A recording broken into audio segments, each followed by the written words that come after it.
Hello, जय Hind everyone. कैसे हैं आप लोग? उम्मीद करते हैं स्वस्थ होंगे, मस्त होंगे और बहुत अच्छे से पढ़ाई कर रहे होंगे। प्यारे बच्चों, आज के हम हमारे यूट्यूब लेक्चर में समझेंगे द कॉन्स्टिट्यूशन ऑफ इंडिया और चर्चा करेंगे भारत के संविधान के बारे में।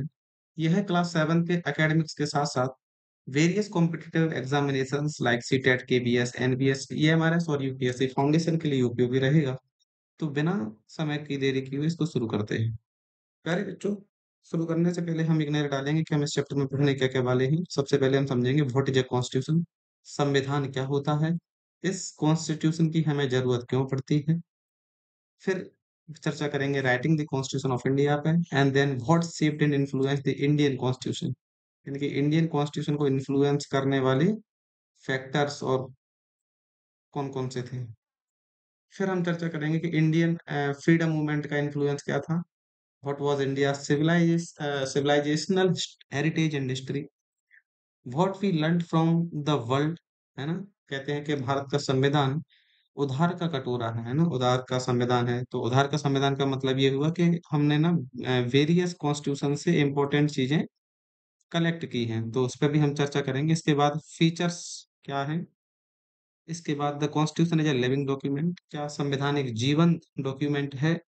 क्या ये लिविंग है? क्या होता है लिविंग डॉक्यूमेंट, इसकी चर्चा करेंगे। और लास्ट में अंडरस्टैंड द प्रियम्बल। प्रियम्बल पर नजर डालेंगे, लेकिन प्रियम्बल का डिटेल्ड डिस्कशन हम अगले वीडियो लेक्चर में करेंगे, क्योंकि ये वीडियो बहुत लंबा हो जाएगा इसके बाद। तो शुरू करते हैं। What is a constitution? तो संविधान क्या होता है? तो it is a document of rules and principles which guides how a country is govern. यानी कि ये रूल्स और रेगुलेशंस का वो सेट है जिसके द्वारा हमें ये पता चलता है कि किसी देश पे कैसे शासन किया जाता है। मेरे प्यारे बच्चों, क्यों जरूरत पड़ेगी आगे एक टॉपिक है, लेकिन फिलहाल में इतना समझो कि अगर हम क्रिकेट खेलते हैं तो हम सब चाहते हैं कि हमें बैटिंग मिले। सबने बचपन में चाहोगे हमें बैटिंग मिले। बैटिंग नहीं मिलती तो हम अपना क्या है, बैट लेके चले जाते हैं। बॉल हो तो बॉल लेके भाग जाते हैं। तो ये जो डिस्प्यूट बना रहता है, इसको रिजॉल्व करने का सबसे अच्छा तरीका क्या है? कि रूल्स बना दिए जाएं कि पहले इनकी बारी आएगी, फिर इनकी बारी आएगी, फिर इनकी बारी आएगी। आई थिंक इस बात से सब आप लोग एग्री होंगे। तो जब हम एक छोटा सा क्रिकेट इवेंट ऑर्गेनाइज करते हैं तो उसमें हमें जब रूल्स की जरूरत पड़ती है, देश तो बहुत बड़ा होता है और इस देश में न जाने कितनी डाइवर्सिटी होती है, चाहे रिलीजियन की हो, चाहे लैंग्वेज की हो, चाहे कल्चर की हो, बहुत सारी डाइवर्सिटी है। इस डाइवर्सिटी को बैलेंस करने के लिए हमें जिन रूल्स और रेगुलेशंस की जरूरत पड़ती है, उन्हीं के सेट को हम कहते हैं कॉन्स्टिट्यूशन। बोलो, बात समझ में आई कि नहीं है? तो अब आपको उम्मीद करता हूँ इससे अच्छे समझ में आ जाएगा। तो ध्यान रखना कि it is a document of rules and principles which guides how a country is govern. ध्यान रखना इस बात को। आगे बढ़ते हैं। देखो, इसके बाद the word constitution is derive from Latin word, है ना। लैटिन एक भाषा है। Constituere which means to set up, है ना। सेट अप करना, टू स्टेब्लिश, स्टेब्लिश करना, टू कॉन्स्टिट्यूट। कुछ फैक्ट्स हैं। तो इंडिया का जो कॉन्स्टिट्यूशन है वो दुनिया का लॉन्गेस्ट रिटन कॉन्स्टिट्यूशन है। ठीक है। ये जो एडॉप्ट किया गया था 26 नवंबर 1949 को किया गया था, इसलिए इस दिन इंडियन कॉन्स्टिट्यूशन डे मनाते हैं। बाकी का जब इनएक्ट हुआ था तो 26 जनवरी 1950 को हुआ था, इसलिए रिपब्लिक डे मनाते हैं। जब ये बना था तो 395 आर्टिकल्स थे, 22 पार्ट्स थे और 8 शेड्यूल्स थे। प्रेजेंट में क्या कंडीशन है? अप्रोक्स 448 आर्टिकल्स हैं, 25 पार्ट्स हैं और 12 शेड्यूल्स हैं। ठीक है। आगे भी चर्चा करेंगे, फिलहाल ये बेसिक फैक्ट्स हो गए। इसके बाद बढ़ते हैं हम अपने नेक्स्ट स्लाइड पर। इसका नाम है इट लेज डाउन, है ना। इसमें क्या क्या है, क्या क्या चीजें मिलती है, वो देखो। सबसे पहले मिलेगा framework of 3 organs of government, legislature. आप सबने समझा होगा। Organs of government, levels of government अलग चीज होती है ना। तो लेवल्स ऑफ गवर्नमेंट से कंफ्यूज मत होना। तो लेवल्स ऑफ गवर्नमेंट जो होते हैं वो होती है कौन से? सेंट्रल लेवल, स्टेट लेवल, इसके बाद करा जाती है लोकल लेवल, जिन्हें पंचायत कहते हैं ना, नगर पालिका, नगर निगम। तो ये हो गए हमारे लेवल्स, है ना। फिलहाल जो हम यहाँ चर्चा कर रहे हैं वो हम चर्चा कर रहे हैं किसकी? Organs of government. Organs of government का मतलब होता है शासन के अंग। शासन के अंग का मतलब होता है कि गवर्नमेंट की वो बॉडी जो कानून बनाती है ना, तो उसे हम बोलते हैं लेजिस्लेचर। तो जो उन कानूनों को एग्जीक्यूट करवाती है, पालन करवाती है, उनको हम बोलते हैं एग्जीक्यूटिव। और जो चेक एंड बैलेंस ध्यान रख वो चेक एंड बैलेंस का कार्य करते हैं, उसमें हम क्या बोलते हैं बेटा? ज्यूडिशरी। लेजिस्लेचर में हमारी पार्लियामेंट आ जाती है। ठीक है। क्या जाती है? पार्लियामेंट, क्योंकि पार्लियामेंट ही क्या बनाती है? लॉ बनाती है। ठीक है। अगर स्टेट की बात करें तो स्टेट लेजिस्लेचर, राज्य विधायिका, स्टेट लेजिस्लेचर जिसमें हमारे एमएलए लोग बैठते हैं, तो ये आ जाते हैं। पार्लियामेंट में कौन बैठते हैं? MPs. MPs means member of parliament, सांसद बोलते थे जिन्हें। तो बेसिकली ये ऑर्गन्स हो गए, ठीक है। अब सरकार कोई गलत कानून ना बना दे, तो इसको चेक कौन करता है? तो जुडिशरी इसको बैलेंस करती है। अगर एग्जीक्यूटिव सही तरीके से अपना काम नहीं कर रही होगी, तो इसको चेक कौन करेगा? जुडिशरी, है ना। एग्जीक्यूटिव में कौन आते हैं? एग्जीक्यूटिव में जैसे प्रधानमंत्री, है ना। ये बेसिकली हेड होता है एग्जीक्यूटिव का। ठीक है, हमारे सारे ऑफिसर, सेक्रेटरी, सब कौन किस में आ जाते हैं? एग्जीक्यूटिव। इसके बाद क्या है? Constitution checks and balance between organs, है ना। तो ये सारे जो चेक्स एंड बैलेंस की पावर्स मिली हैं, तो वो किसके बेसिस पे मिली हैं? कॉन्स्टिट्यूशन के बेसिस पे। कॉन्स्टिट्यूशन में हमें पता चलता है rights and duties of decisions के, being a citizen of India हमारे क्या अधिकार हैं, क्या कर्तव्य हैं, है ना। ऐसा नहीं है कि सिर्फ हमें संविधान ने अधिकार ही दिए हो। संविधान ने, कॉन्स्टिट्यूशन ने क्लियरली मेंशन किया है हमारी ड्यूटीज के बारे में, जिन्हें हम फंडामेंटल ड्यूटीज बोलते हैं। इसके बाद aspirations and values of the nation. India being a country, क्या एस्पिरेशंस हैं उसके, क्या एम्स हैं, क्या टारगेट्स हैं, क्या वैल्यूज हैं? जैसे हम कहते हैं कि हमारी कंट्री सोशलिस्ट कंट्री है ना। तो ये हमारे क्या हो गए? वैल्यूज हो गई, है ना। प्रीएम्बल में आप पढ़ेंगे सोशलिस्ट, है ना, डेमोक्रेटिक, तो ये हमारी वैल्यूज हैं, है ना। तो ये कॉन्स्टिट्यूशन से हमें पता चलता है। इसके बाद तो ऑफिशियल्स लाइक प्रेसिडेंट, राष्ट्रपति हो गए, प्रधानमंत्री, मंत्री हो गए, जज हो गए, है ना, तो शपथ लेते हैं इसकी। और अगर कंक्लूड करें तो we can say that it is like a rule book in sport that ensure fairness, है ना। ये एक उसी रूल बुक की तरह है स्पोर्ट्स में, जिस तरीके से स्पोर्ट्स में रूल्स होते हैं, जिसके में विच इंश्योर्स फेयरनेस, जो एक सही तरीके से खेल खेला जाए वो इंश्योर करता है। तो कॉन्स्टिट्यूशन जो है वो एक कंट्री के रूल बुक की तरीके से काम करता है। बोलो, बात समझ में आई, है ना। तो उम्मीद करते हैं अगर किसी को अभी भी समझ में नहीं आया कॉन्स्टिट्यूशन क्या है, तो आप वीडियो को रिवाइंड कर दें तो चीजें आगे समझ में आ जाएगी, है ना। चलो इसके बाद अपन बढ़ते हैं आगे। और ये है, प्रेमानंद जी कह रहे हैं कोई आपको सुकून से क्यों जीने देगा? सही बात है ना। जब कोई सुकून से नहीं जीने देगा तो ये बोल रहे हैं हम क्यों बताएं। मैं बता देता हूँ, सुकून से आपको नहीं जीने देगा। सुकून से जीने देने के लिए क्या बनाया गया है? कॉन्स्टिट्यूशन, ताकि जनता जो है चैन से रहे, सुकून, अमन, शांति और प्यार से रहे, और राष्ट्र के निर्माण में सहायक बने। चलो, अब वही बात आती है कि why do we need a constitution, तो हमने पहले से चर्चा कर ली, है ना। तो basically it provides common rules for all citizens and leaders, है ना। कॉन्स्टिट्यूशन कहता है कि हमारे सामने सारे नागरिक बराबर हैं, चाहे नागरिक हों चाहे नेता हों, सब बराबर हैं। कोई भी व्यक्ति कॉन्स्टिट्यूशन से एबव नहीं है, इवन प्रेसिडेंट भी। अगर प्रेसिडेंट ने भी कोई क्राइम कमिट किया है, तो हो सकता है कि जब तक वो राष्ट्रपति पद पे हों तब तक उनको सजा ना मिले, लेकिन जैसे ही राष्ट्रपति पद से हटते हैं या उनको हटा दिया जाता है, तो वो as a normal citizen he count किए जाएँगे, है ना? इसका मतलब क्या है कि सबसे ऊपर कौन है? कॉन्स्टिट्यूशन। सब कॉन्स्टिट्यूशन के बाद में है। सबसे बड़ा हमारे देश में कॉन्स्टिट्यूशन है और it is a rule book of the country. तो व्हाट डज़ इट डू? तो it prevents misuse of power and ensures fairness. अगर ये नहीं होता तो किसी एक व्यक्ति के हाथ में बहुत ज़्यादा पावर आ जाएगी, और जब एक व्यक्ति के हाथ में बहुत ज़्यादा पावर आ जाती है, तो बेसिकली पावर का हमें क्या देखने को मिलता है? मिसयूज़ देखने को मिलता है। जस्ट ऐसे ही कि आपने देखा होगा क्रिकेट में मोहल्ले के बड़े भैया लोग अपने चला लेते हैं, ठीक है ना? तो उसको रोकने के लिए क्या होता है? कॉन्स्टिट्यूशन। इसके बाद it guarantees justice, equality, liberty, fraternity. Justice का मतलब होता है न्याय, है ना? ये क्या देती है? लोगों को न्याय देती है। इक्वलिटी, समानता देती है। लिबर्टी, आजादी देती है। फ्रेटर्निटी, फ्रेटर्निटी का मतलब होता है बंधुत्व, यूनिवर्सल फीलिंग ऑफ ब्रदरहुड, कि हम सब आपस में कैसे हैं? भाई हैं। Okay. What does it define? तो it defines how laws are made and implemented. तो ये डिफाइन करती है कि कानून कैसे बनाए जाते हैं और कैसे इम्प्लीमेंट किए जाते हैं। पूरा का पूरा प्रोसीजर किसमें मेंशन्ड है? कॉन्स्टिट्यूशन में। Second, rights of citizens are protected. तो कोई भी सिटीजन, मैंने जस्ट अभी डिस्कस किया था अपन ने, कि जो कॉन्स्टिट्यूशन है वो राइट्स और ड्यूटीज के बारे में क्लियरली मेंशन करता है। तो कॉन्स्टिट्यूशन से हमें क्या पता चलता है कि जो हमारे नागरिकों के जो अधिकार हैं, है ना, जैसे राइट टू इक्वलिटी है, राइट टू लाइफ है, तो ये राइट कैसे प्रोटेक्ट किए जाते हैं? डिस्प्यूट्स कैसे सेटल्ड किए जाते हैं? डिस्प्यूट सेटल का मतलब होता है कि जब भी कभी स्टेट्स में आपस में डिस्प्यूट हो जाता है किसी भी चीज को लेकर, कोई भी रिसोर्स को लेकर, लाइक रिवर हो गया, है ना, कोई भी बाउंड्री शेयरिंग हो गई, अगर इनके बीच में कोई डिस्प्यूट हो जाते हैं, तो हमें कहाँ से ये डिस्प्यूट सेटल होने का रास्ता मिलता है? तो कॉन्स्टिट्यूशन से मिलता है ना। जैसे इन कबड्डी में disputes are resolve using a rule book.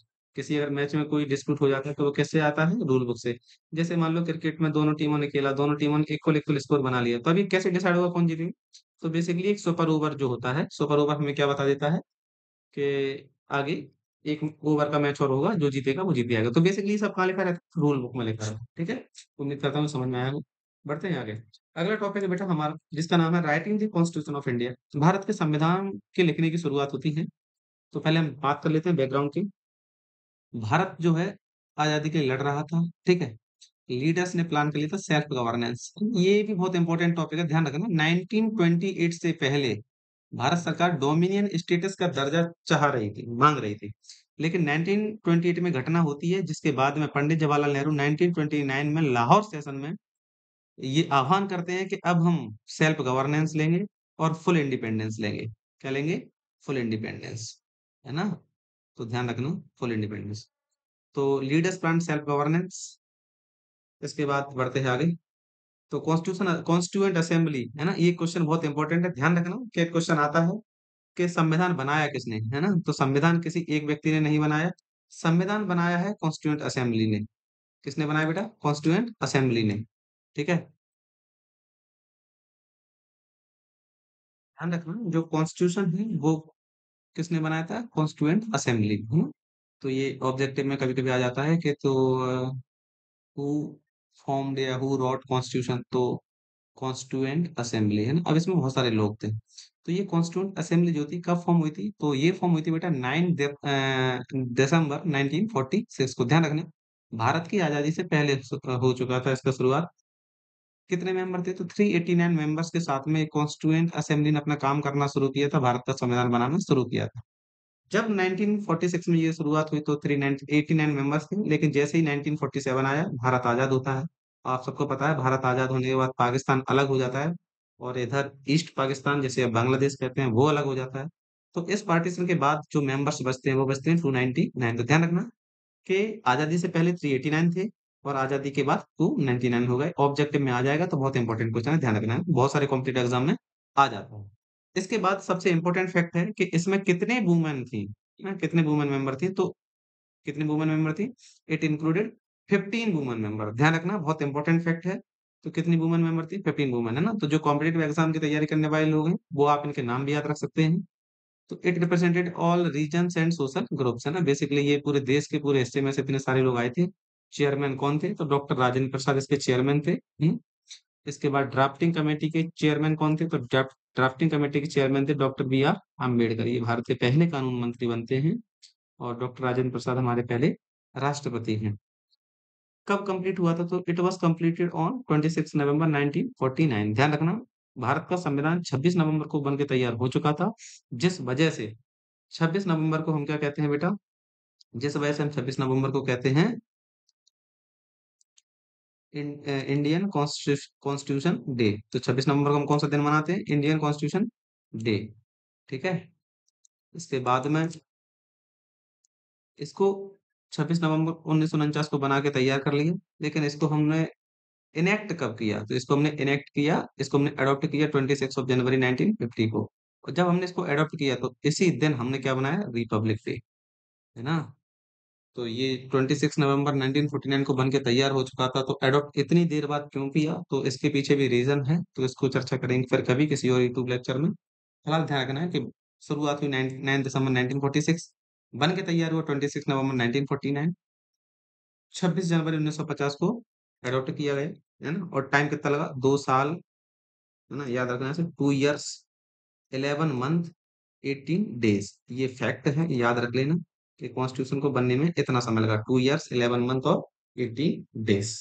इसके बाद बढ़ते हैं हम आगे। तो ये है पिक्चर, आपको देख रहे हो, आपके एनसीईआरटी में दिया हुआ है, working of the constituent assembly, है ना। कॉन्स्टिट्यूंट असेंबली कुछ इस तरीके से काम करती थी, आप देख पा रहे होंगे। यहाँ जवाहरलाल नेहरू जी हैं, जो भारत के पहले प्रधानमंत्री हैं। इधर आप देख रहे होंगे माननीय श्री सरदार वल्लभ भाई पटेल जी।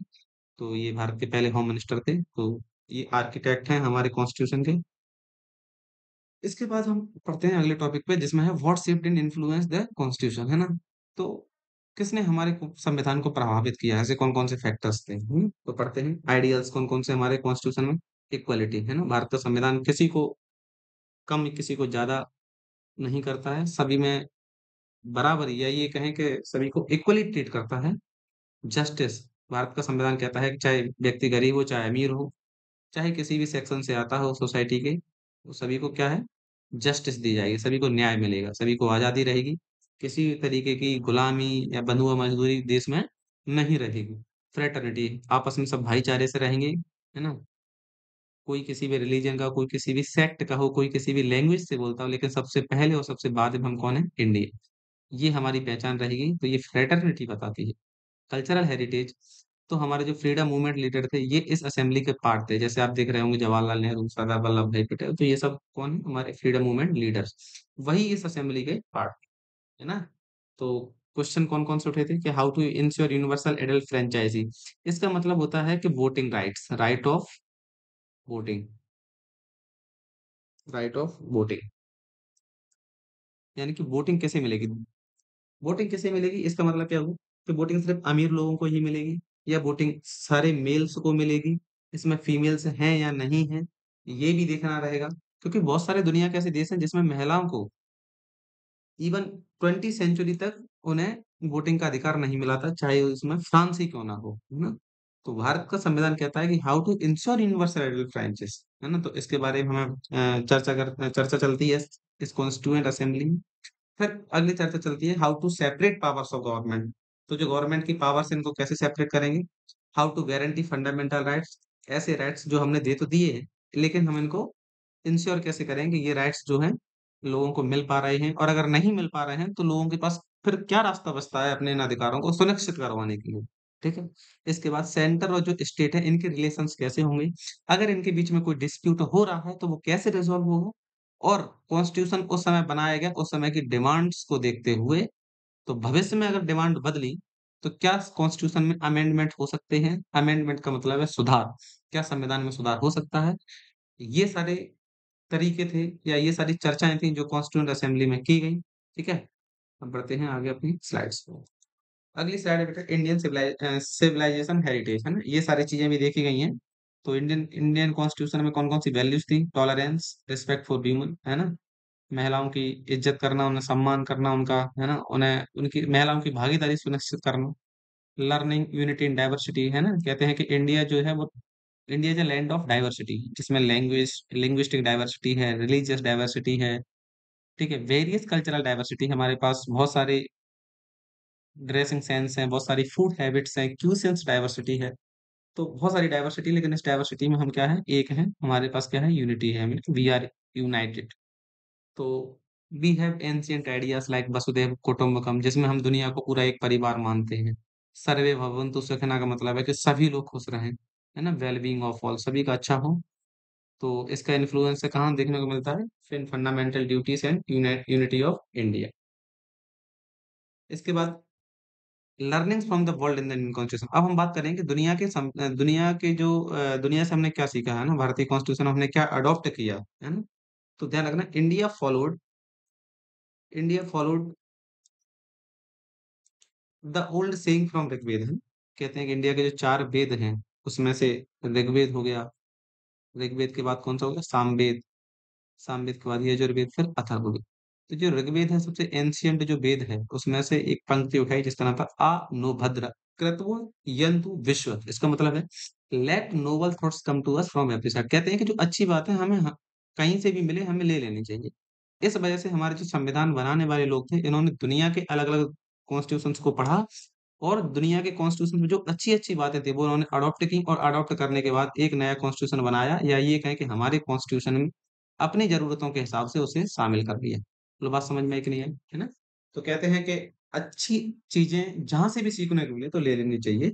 यही चीज़ फ़ॉलो करी किसने? हमारे कॉन्स्टिट्यूशन मेकर्स ने, है ना? तो जब इसी क्रम में फिर जब उन्होंने फ्रांस का कॉन्स्टिट्यूशन पढ़ा गया तो वहाँ से कुछ वैल्यूज़ ले ली, है ना? तो कुछ वैल्यूज़ में कौन-सी आती हैं? तो जैसे ही आप सबको पता है कि फ्रांस में 1789 में एक रिवॉल्यूशन होता है, फ्रेंच रिवॉल्यूशन के नाम से ये घटना जानी जाती है दुनिया इतिहास में। तो इसमें 3 वैल्यूज़ ली गई हैं, लिबर्टी, इक्वालिटी और फ्रेटर्निटी। लिबर्टी का मतलब होता है कि freedom of thought, expression and belief, कि हमारे विचारों की आज़ादी हो, अभिव्यक्ति की आज़ादी हो। ऐसा नहीं है कि हम कुछ कहना चाह रहे हैं और सरकार हमारे कहने पे, हमारे बोलने पे ही पाबंदी लगा रही है। And belief, freedom of belief, हम क्या मान रहे हैं, हम किस रिलीजन को मान रहे हैं, है ना? हम कौन-सी भाषा बोल रहे हैं, तो ये सब हमारे बिलीफ्स हैं। तो हमारी इनकी भी आज़ादी है, ठीक है? इसके बाद इक्वालिटी, तो all are equal before law, कोई भी लॉ से बढ़ के नहीं है, सब कानून के नीचे हैं। फ्रेटर्निटी, स्पिरिट ऑफ ब्रदरहुड, भाईचारे की भावना, हम सब कैसे रह रहे हैं? यूनाइटेड रह रहे हैं, है ना? तो ये जो आइडियल्स हैं, ये हमारे प्रियम्बल में भी रिफ्लेक्टेड है। प्रियम्बल बेसिकली वो इंडेक्स है हमारे कॉन्स्टिट्यूशन का। जैसे आप सबकी बुक में एक इंडेक्स रहता है, तो ऐसे ही हमारे इंडियन कॉन्स्टिट्यूशन में क्या है प्रियम्बल। प्रियम्बल किस पे काम करता है? इंडेक्स। प्रियम्बल से हमें ये पता चलता है कि हमारे कॉन्स्टिट्यूशन जो है उसके ऑब्जेक्टिव्स क्या-क्या हैं। ठीक है? तो ध्यान रखना फ्रांस से कौन-कौन सी वैल्यूज़ ली गई हैं? Liberty, equality and fraternity. इसके बाद आयरलैंड से क्या ली गई? तो आयरलैंड से ली गई है it inspired directive principles of state policies. ठीक है? बेसिकली डीपीएसपी आपको समझ में आया तो ठीक है। डीपीएसपी गाइडलाइंस हैं गवर्नमेंट के लिए कि सरकारों को ये पॉलिसीज़ लागू करवानी चाहिए। जैसे समझो, कॉन्स्टिट्यूशन ने आपको फंडामेंटल राइट्स दिए। फंडामेंटल राइट्स का मतलब ये होता है कि अगर आपको ये ना दिए जाएँ, तो आप इनके मतलब गवर्नमेंट के अगेंस्ट में आप केस कर सकते हैं, इनको अवेल करने के लिए, क्योंकि ये आपके अधिकार हैं और ये बाय बर्थ मिले हैं। अगर आप भारत के नागरिक हैं, तो आपको अधिकार बाय बर्थ मिले हैं। लेकिन सरकार ने या हमारे संविधान ने कुछ ऐसे रास्ते अपनाए हैं कि जैसे सोशल जस्टिस है, वेलफेयर ऑफ पीपल है, पब्लिक हेल्थ है, यूनिफॉर्म सिविल कोड है ना? तो अगर सरकार चाहे, अगर सरकार की इच्छा शक्ति हुई, अगर वो चाहे तो इनको इम्प्लीमेंट करवा सकती है और नहीं चाहे तो आप इनको एनफोर्स नहीं करवा सकते। ये बहुत बड़ा अंतर है, यहाँ समझना ध्यान से कि फंडामेंटल राइट को आप एनफोर्स कराने के लिए कोर्ट में जा सकते हैं, लेकिन आप डीपीएसपी को एनफोर्स कराने के लिए कोर्ट में नहीं जा सकते। बेसिकली ये गवर्नमेंट के ऊपर है ये पॉलिसीज़ को इम्प्लीमेंट करवाना, है ना? तो आयरलैंड से हमने क्या लिया बेटा? डीपीएसपी ली है। इसके बाद हमने यूएसए से क्या लिया है? तो यूएसए से हमने लिए फंडामेंटल राइट्स, अभी हमने चर्चा करी थी कि फंडामेंटल राइट्स है राइट टू इक्वालिटी है, लिबर्टी है, प्रोटेक्शन है, राइट टू एजुकेशन है कि हम सबको शिक्षा का अधिकार मिला हुआ है और बेसिकली नहीं मिलता है तो हम इसके अगेंस्ट में सरकार के खिलाफ में कोर्ट में जा सकते हैं, है ना? इंडिपेंडेंट जुडिशरी के जो जज हैं, जो न्यायपालिका है हमारी ये है ना? वो फ्री रहे, अगर वो फ्री नहीं होगी, अगर वो गवर्नमेंट के इंटरफेरेंस में रहेगी, तो कैसे काम कर पाएगी मुक्त होके, है ना? तो कहीं न कहीं उसमें गवर्नमेंट का इन्फ्लुएंस देखने को मिलेगा और जब गवर्नमेंट का इन्फ्लुएंस देखने को मिलेगा, तो फिर क्या मतलब रहा हमारी डेमोक्रेसी का? तो जुडिशियल रिव्यू अगला हमारा क्या है? Judicial review. जुडिशियल रिव्यू का मतलब है कि courts can check whether laws follow the constitution, है ना? तो ये सब चीज़ें हैं, यूएसए से हमने ली थी, इसके बाद अगला है यूनाइटेड किंगडम। तो यूनाइटेड किंगडम से हमने लिया है पार्लियामेंट्री सिस्टम। पार्लियामेंट्री सिस्टम में क्या होता है? तो prime minister as head of the government, collective responsibility of council of ministers. यानी कि एक बात समझो, एक होती है presidential form of government. Presidential form of government America में है, इसका मतलब क्या है? देश का सर्वेसर्वा कौन है? राष्ट्रपति है, ठीक है? ये हमारे यहाँ क्या होता है कि प्राइम मिनिस्टर सरकार का हेड होगा, ठीक है? लेकिन देश का हेड राष्ट्रपति ही होगा, लेकिन सरकार का हेड कौन होगा? प्रधानमंत्री। लेकिन वहाँ प्रेसिडेंशियल में क्या होता है? प्रेसिडेंट होता है गवर्नमेंट का हेड, ठीक है? तो कलेक्टिव रिस्पॉन्सिबिलिटी होती है, वो किसकी होती है? काउंसिल ऑफ मिनिस्टर की, है ना? यहाँ कलेक्टिव रिस्पॉन्सिबिलिटी किसी एक प्रधानमंत्री की नहीं होती है, किसी एक व्यक्ति की नहीं होती है। तो पार्लियामेंट्री सिस्टम में क्या होता है कि पार्लियामेंट में बैठे वाले जितने भी लोग हैं, जैसे है ना काउंसिल ऑफ मिनिस्टर, जैसे एमपीज़ हो गए, तो ये कलेक्टिव रिस्पॉन्सिबल है, ध्यान रखना इस चीज़ को। तो ये क्या है? कलेक्टिव रिस्पॉन्सिबल है। इसके बाद concept of rule of law. इसके बाद है officer of speaker in Lok Sabha, है ना? ध्यान रखना officer of speaker in Lok Sabha. इसके बाद इंस्पायर्ड बाय ब्रिटिश पार्लियामेंट। तो ये वो सारे फैक्ट्स हैं जो हमने वो सारी लर्निंग्स हैं जो हमने यूएसए, यूनाइटेड किंगडम, फ्रांस और आयरलैंड से ली है। इसके बाद बढ़ते हैं आगे। ऑस्ट्रेलिया से हमने क्या-क्या लिया है? तो ऑस्ट्रेलिया से हमने लिया है फेडरलिज्म, है ना? Division of power between centre and state. Division of power between centre and state का मतलब होता है कि सेंटर के पास कौन-कौन सी पावर्स हैं, स्टेट के पास में। अगर हम ये डिवीज़न नहीं करेंगे, तो सेंटर और स्टेट में डिस्प्यूट देखने को मिल जाएगा। जैसे भई आपके पास आप बात समझो कि आपके पास एक किताब है, उसमें चैप्टर्स इंडेक्स है, उसमें चैप्टर्स दिए गए हैं कि आपको ये पढ़ना है ना? तो पता है कि आपके एग्ज़ाम में इन्हीं चैप्टर में से आएगा। अगर मैं ये कह दूँ कि किसी भी किताब में से आ सकता है ना, तो वो तो डिस्प्यूट हो जाएगा ना और वो पॉसिबल भी नहीं है कवर करना। तो कॉन्स्टिट्यूशन ने स्टेट्स या जो बोले सब्जेक्ट्स को क्लियरली सेपरेट करके रखा। ये क्लियर मेंशन करके रखा है कि सेंट्रल के हाथ में कौन-कौन सी चीज़ें, जैसे फॉरेन मैटर्स हो गए, फॉरेन अफेयर्स हो गए, रेलवे हो गई। ये सारे किसके मैटर हैं? सेंटर के मैटर, है ना? इन पे डिसीजन कौन लेंगे? Central government. अब स्टेट के मैटर हो गए जैसे एजुकेशन सॉरी एग्रीकल्चर हो गया, मैरिज हो गई, है ना? लैंड हो गई, ये सब किसके हैं? स्टेट मैटर है। तो इन पे कौन कानून बनाएगा? राज्य बनाएगी। कुछ ऐसे सब्जेक्ट्स हैं जिन पे राज्य और केंद्र दोनों कानून बना सकते हैं, तो उन्हें हम बोलते हैं कनकरेंट लिस्ट। ध्यान रखना, जिन सब्जेक्ट्स पे सिर्फ सेंट्रल गवर्नमेंट ही कानून बना सकती है, तो उनको बोलते हैं सेंट्रल लिस्ट, ठीक है? जिन सब्जेक्ट्स पे सिर्फ राज्य लिस्ट बना सकते हैं, उनको बोलते हैं स्टेट लिस्ट। और जिन पे कोई भी, चाहे सेंटर हो चाहे स्टेट हो, दोनों अगर कानून बना सकती हैं तो उनको बोलते हैं कनकरेंट लिस्ट। बोलो बात समझ में आई कि नहीं? ठीक है। जैसे एजुकेशन है, एजुकेशन पे कोई भी कानून बना सकता है, केंद्र सरकार और राज्य सरकार। तो ये किस किस लिस्ट में आ गए सब्जेक्ट? कनकरेंट लिस्ट में, है ना? ध्यान रखना। तो फिलहाल आपको ये समझ में आ गया कि जो लिस्ट है ना, स्टेट लिस्ट, सेंट्रल लिस्ट और जो कनकरेंट लिस्ट, तो ये कहाँ से ली गई है? ऑस्ट्रेलिया से। ठीक है, ऑस्ट्रेलिया कॉन्स्टिट्यूशन से।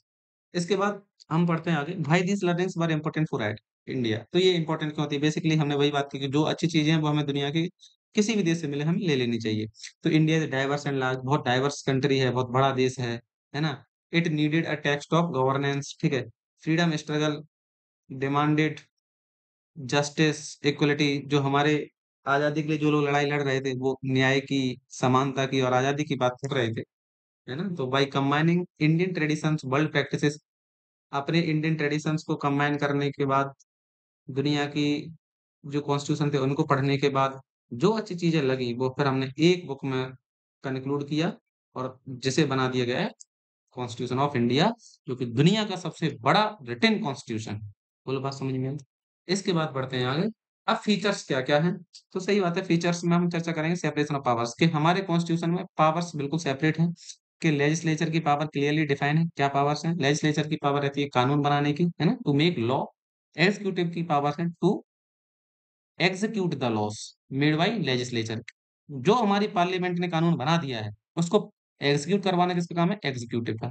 एग्जीक्यूटिव कानून नहीं बना सकती, एग्जीक्यूटिव का काम है सिर्फ एग्जीक्यूट करना, कि जो बना के दे दिया है उसको हमें एग्जीक्यूट करें। ठीक है। लेजिस्लेचर कभी न्याय नहीं दे सकती है, वो हाई कोर्ट या सुप्रीम कोर्ट का काम नहीं कर सकती है। उसका काम कानून बनाने का, वो तो कानून ही बनाएगी। जुडिशरी का काम है चेक एंड बैलेंस करना, तो वो चेक एंड बैलेंस करने का ही काम बनाएगी। वो ऐसा नहीं कि किसी भी कानून को एग्जीक्यूट मतलब कानून बना रही है?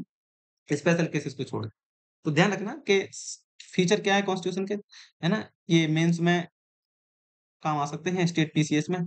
तो पहला क्या है? सेपरेशन ऑफ पावर, कि जो पावर का जो सेपरेशन है वो क्लियरली मेंशन है। इसके बाद थ्री टियर गवर्नमेंट, जो हमने अभी बात की थी, लेवल्स ऑफ गवर्नमेंट। तो हमारे पास सेंट्रल गवर्नमेंट है, इसके बाद स्टेट गवर्नमेंट है, फिर हमारे पास एक लोकल गवर्नमेंट भी, एक नया फॉर्म ऑफ गवर्नमेंट है जिसे हम पंचायती राज बोलते हैं, जिसमें हमारे पास सरपंच और पार्षद आते हैं ना। गाँव में क्या रहते हैं? पंचायत, जिसमें होते हैं सरपंच हेड। और शहरों में क्या रहते हैं? नगर निगम, नगर पालिकाएं। तो वहां पे क्या रहते हैं? मेयर रहते हैं, पार्षद रहते हैं, इसके बाद फंडामेंटल राइट्स है हमारे कॉन्स्टिट्यूशन में, है ना? इक्वलिटी, हमें फंडामेंटल राइट किस कौन कौन से राइट्स हैं? राइट टू इक्वलिटी, फ्रीडम है हमारे पास, प्रोटेक्शन है फ्रॉम एक्सप्लोइटेशन, कि हमारा कोई शोषण नहीं कर सकता है किसी भी तरीके से, ना जाति के नाम पे, ना पैसों के, ना पैसों से कोई भी शोषण नहीं कर सकता। शिक्षा का अधिकार हर एक व्यक्ति के पास है हमारे इस देश में, है ना? तो ये सब कहाँ से मिला हुआ है हमें? कॉन्स्टिट्यूशन से मिला हुआ। तो ये किस में आ जाएगा? की फीचर में आ जाएगा। इसके बाद अगला है फंडामेंटल ड्यूटीज, है ना? संविधान ने ये क्लियरली मेंशन करके रखा है कि हमारी being a citizen of India हमारी कौन कौन सी ड्यूटीज हैं। जैसे संविधान की, जिस संविधान ने हमें इतने सारे अधिकार दिए हैं उसका आदर करना, राष्ट्र का जो नेशनल फ्लैग है ना, उसकी रिस्पेक्ट करना, प्रोटेक्ट करना एनवायरनमेंट को, हमें हमारे कल्चर को प्रिजर्व करना है, हमें हर एक बच्चे को एजुकेशन प्रोवाइड करनी है जो 6 से 14 ईयर्स तक है। ठीक है ना? ये कुछ ड्यूटीज हैं। इसके बाद directive principle of state policies, हमने कहा ये वो गोल्स हैं जो एक वेलफेयर स्टेट के लिए होने चाहिए। कहते हैं कि एक कल्याणकारी राज्य हो जिसमें लोगों का भला हो, उसके लिए गोल्स हैं, है ना? जो कहाँ लिखे हुए हैं? डीपीएसपी में। डीपीएसपी इन्फोर्सेबल नहीं होता है, फंडामेंटल राइट इन्फोर्सेबल होता है। अगर ये आपके छीने जा रहे हैं तो आप कोर्ट में जा सकते हैं, और अगर इनको सरकार नहीं दे रही तो आप कोर्ट में नहीं जा सकते, है ना? तो डीपीएसपी वो गोल्स हैं जो एक वेलफेयर स्टेट का एस्टेब्लिशमेंट करते हैं। ठीक है। इसमें nutrition, public health, social justice, सारी चीजें आ जाती हैं। तो राइट्स में क्या है? ये लीगली इन्फोर्सेबल है। और डीपीएसपी क्या है? ये गाइडलाइंस है गवर्नमेंट के लिए, इन्फोर्सेबल नहीं है, गवर्नमेंट के ऊपर है। करवाना चाहे तो ठीक है, नहीं करवाना चाहे तो आप इन्फोर्स नहीं करा सकते। अगला टॉपिक हमारा है the constitution as a living document. क्या संविधान हमारा जीता जागता हुआ एक दस्तावेज है? जीता जागता हुआ दस्तावेज का मतलब ऐसा होता है, बात समझो। देखो, कोई भी चीज लिविंग कब होती है? कोई भी चीज लिविंग तब होती है जब उसमें चेंजेस होते रहे, है ना? जैसे हम लिविंग हैं, हमारे अंदर चेंजेस होते रहे, है ना? हम छोटे थे फिर बड़े हो गए और बड़े हो जाएँगे, बूढ़े हो जाएँगे, तो हमारे पास हमारे बॉडी के अंदर क्या रहते हैं? चेंजेस रहते हैं। तो क्या कॉन्स्टिट्यूशन में चेंजेस होते हैं? मैंने कहा बिल्कुल होते हैं। ठीक है? तो amendments allow changes with time, है ना? तो कॉन्स्टिट्यूशन में जो है, या हमारे कॉन्स्टिट्यूशन मेकर्स थे, उन्होंने एक प्रोविज़न बना के रख दिया आर्टिकल 368 में, कि भारत के संविधान में ज़रूरत के हिसाब से, समय के हिसाब से, परिस्थितियों के हिसाब से, सिचुएशंस के हिसाब से हम इसमें क्या कर सकते हैं? अमेंडमेंट्स कर सकते हैं। आई बात समझ में? ठीक है। जैसे 42nd अमेंडमेंट हुआ, जिसे हम कहते हैं मिनी कॉन्स्टिट्यूशन, है ना? क्या कहते हैं? Mini constitution. तो ये मिनी कॉन्स्टिट्यूशन 42nd अमेंडमेंट हुआ कब हुआ? 1976 में, जिसमें हमारे कॉन्स्टिट्यूशन में क्या जोड़ा गया? प्रीएम्बल में फंडामेंटल ड्यूटीज, सोशलिस्ट, एक शब्द जोड़ा गया, सोशलिस्ट और सेक्युलर। आई बात समझ में?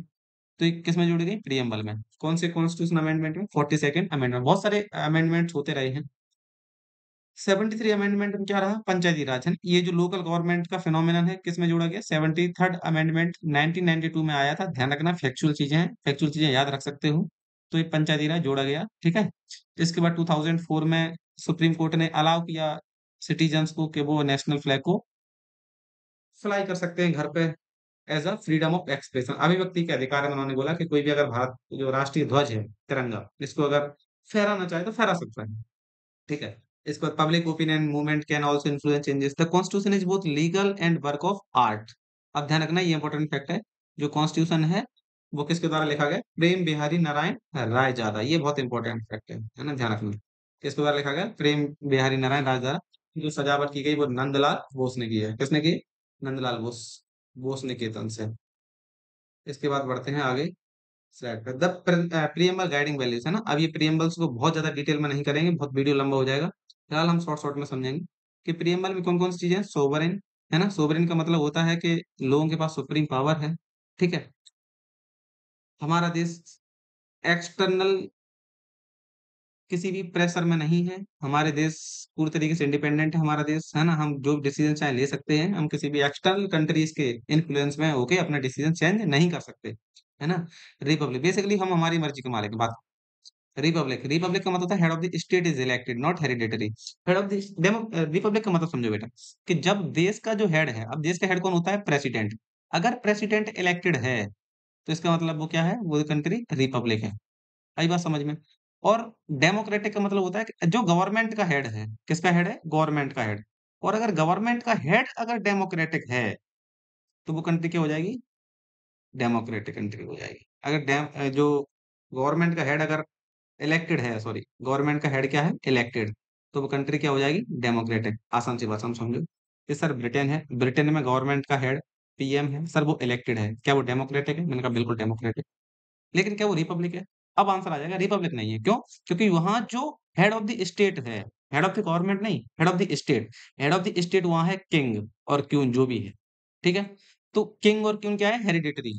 तो वहां पे कौन सा फॉर्म ऑफ गवर्नमेंट चलता है? Constitutional monarch. कॉन्स्टिट्यूशन है पर रूल कौन कर रहा है? मोनार्क। बोलो बात समझ में आई?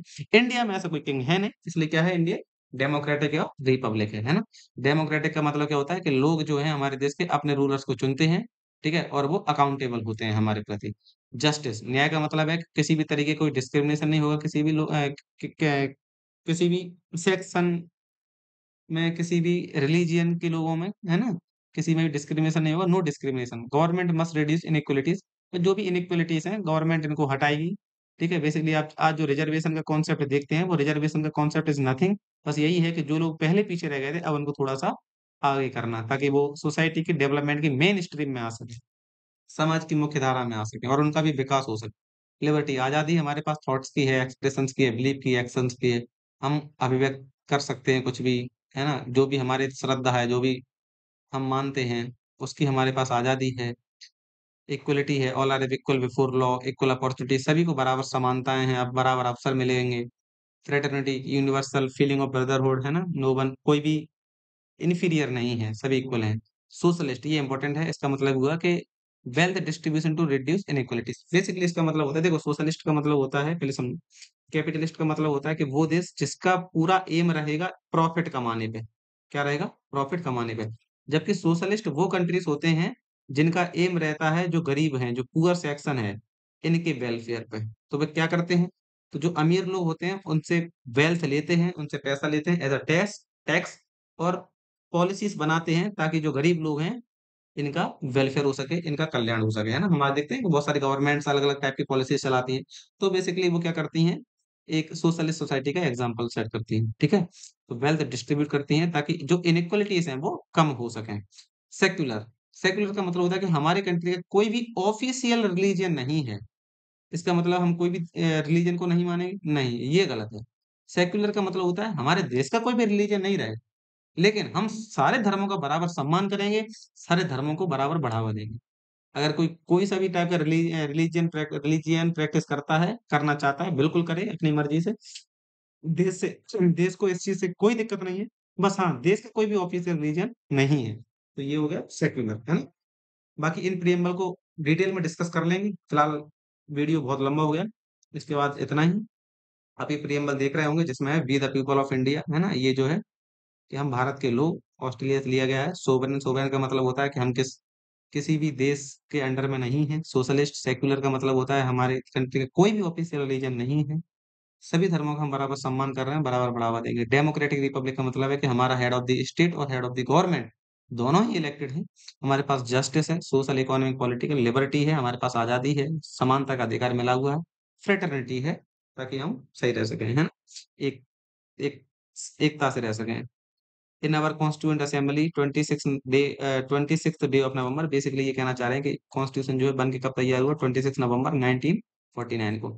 और जब ये बन के तैयार हो गया, इसलिए इस दिन को हम कहते हैं कॉन्स्टिट्यूशन डे। किससे कैसे सेलिब्रेट करते हैं? कॉन्स्टिट्यूशन डे से। ध्यान रखना, 26 जनवरी जो है वो इनेक्ट हुआ था उस दिन, 26 जनवरी। तो इसको हम कहते हैं रिपब्लिक डे, है ना? रिपब्लिक डे का मतलब क्या होता है? अब हमारा जो हेड ऑफ द स्टेट है वो कैसा है? इलेक्टेड है। बोलो, बात समझ में आई? ठीक है। इसके बाद बढ़ते हैं आगे। तो क्विक रिकैप करते हैं, कॉन्स्टिट्यूशन क्या है? ये रूल बुक है प्लस गाइडिंग बुक है भारत की। इंस्पायर्ड किससे हुआ है? फ्रीडम स्ट्रगल से, है ना? बहुत सारे मेंबर जो थे कॉन्स्टिट्यूंट असेंबली के, वो किसके मेंबर थे? फ्रीडम स्ट्रगल में जिन्होंने पार्टिसिपेट किया वही मेंबर थे, है ना? इंडियन हेरिटेज की उसमें हमें झलक मिलती है। दुनिया के जो कॉन्स्टिट्यूशन थे उनकी अच्छी बातें हमने अडॉप्ट किया अपनी जरूरतों के हिसाब से, सिचुएशंस के हिसाब से, है ना?